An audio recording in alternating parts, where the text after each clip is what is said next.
బ్రహ్మాండనాయకునికి బ్రహ్మోత్సవం, బ్రహ్మాండనాయకుని బ్రహ్మోత్సవం, బహురూపధారునికి బ్రహ్మోత్సవం,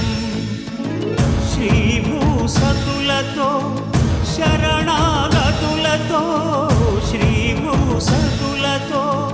శరణాగతులతో ఏడు కొండల పైన చక్కగా